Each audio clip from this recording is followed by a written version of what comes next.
you need to do this, you need to drink that beer because this will make you cool. That will not make you cool. Broken friendships, bullying.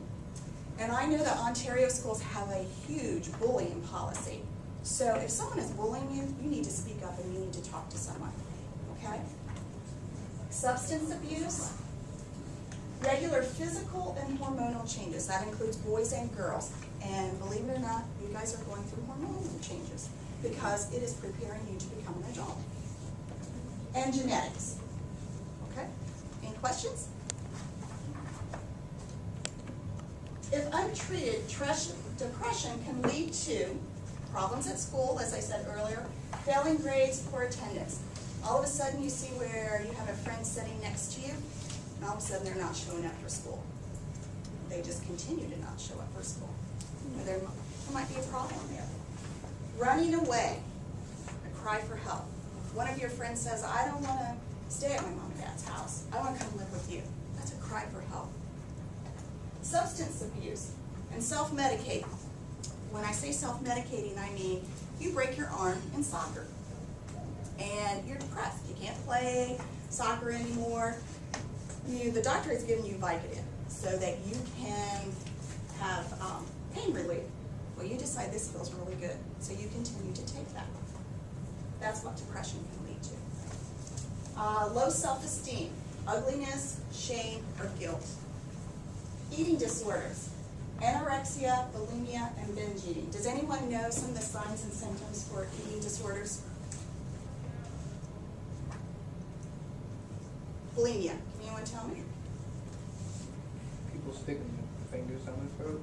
They stick their fingers. And when do they usually do that? Right after they eat, don't check the calories. Absolutely. You will notice that a friend, and it's especially high in girls, after they eat, they will excuse themselves and go to the restroom. That's a sign of an eating disorder. Internet addiction. It isolates themselves. Someone is constantly on that computer. They don't want to be around anyone. And usually, when they have the internet addiction, they're usually doing something inappropriately that they shouldn't be doing. And self-injury, cutting, burning, or self-mutilation. The self-injury could happen and the individual come to school and it is 80 degrees outside. That person has on a turtleneck and a long sleeve sweater. That's a good indication. Reckless behavior, driving unsafely. They leave baseball practice, football practice, and they drive recklessly out of the parking lot. Or you see them driving down Park Avenue recklessly. And unprotected sex. I'm sure Mr. Knapp has, and you have had a class somewhere along this line about talking about safe sex. That would be reckless if they're not using the protection. And then violence, such as bullying other students or hate crimes such as Columbine. Okay. Right. And here we go to, now that was kind of the gloom and doom. Now we're going to go to some things to help you guys out. First of all, we want you to know, don't isolate yourself. Surround yourself by friends. I know all of you have friends in here. So surround yourself by them. Don't turn to drugs or alcohol. Do not turn to food. And do not say or do things to hurt others. Okay. And what can you do to feel better? First of all, know that depression is not your fault.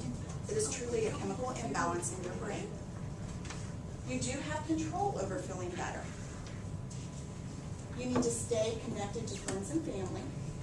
Share your feelings with someone you trust. And make healthy lifestyle decisions. And treatments.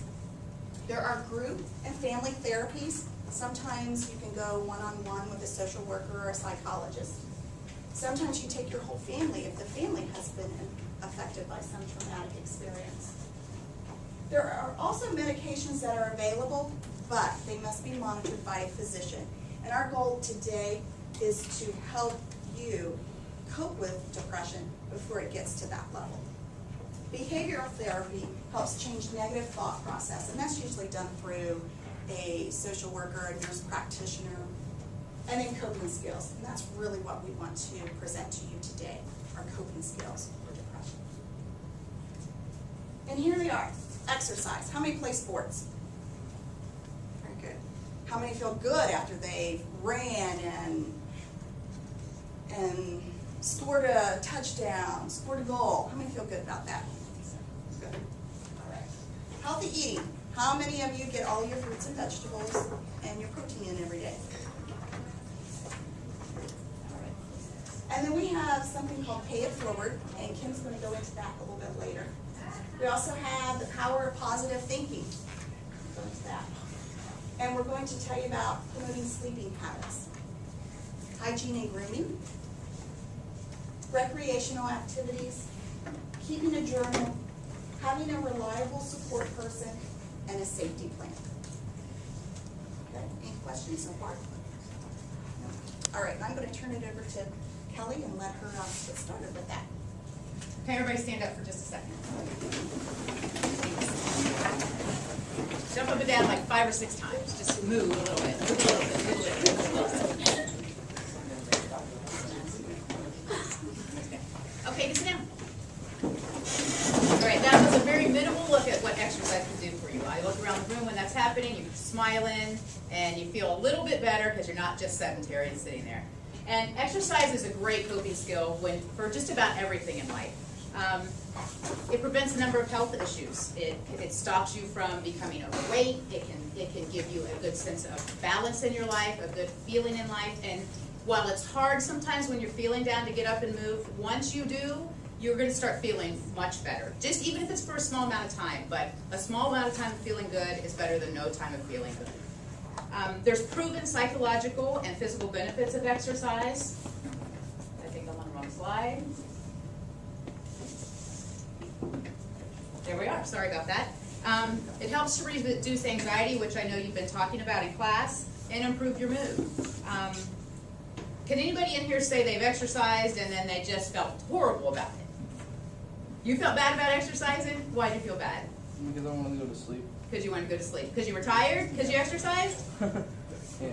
Okay, that's a good thing that you're tired since you exercised. So I'll talk about that in a minute.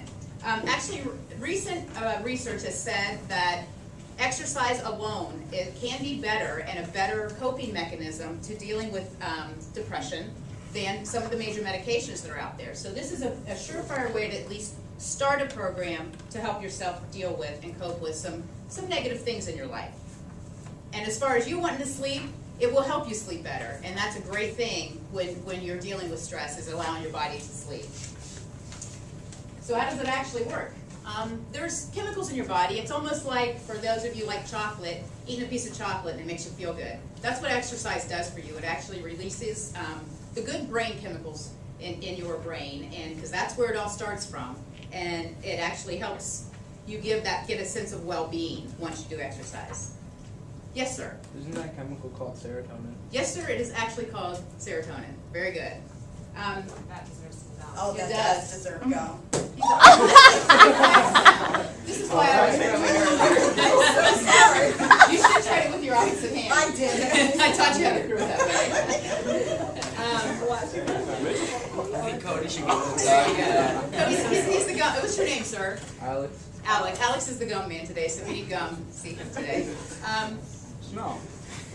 No? You're keeping it all yourself? Yeah. No, I think you're going to change your mind after Kim talks to you in a minute.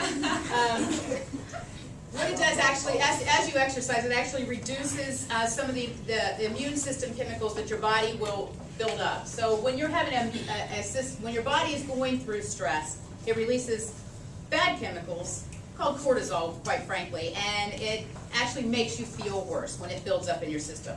And the serotonin then doesn't get to do its job the right way, so you don't feel well. It actually increases your body temperature from moving around, and that also has a calming effect on your internal body, which in turn will make your mind feel good. It allows you to gain confidence. When you're exercising and you're physically active, you become more physically fit. And when you feel good about how you look, you'll feel good about yourself. And it also allows you to give yourself a few moments to take your mind off of worries, whatever's stressing you out. If you just go for a quick run, a walk, take the dog for a walk, hook up with a friend, go to the park, hang out for a little bit, just to get your body moving. It actually allows you to focus on you for a while or something other than what has been keeping you depressed or getting you depressed.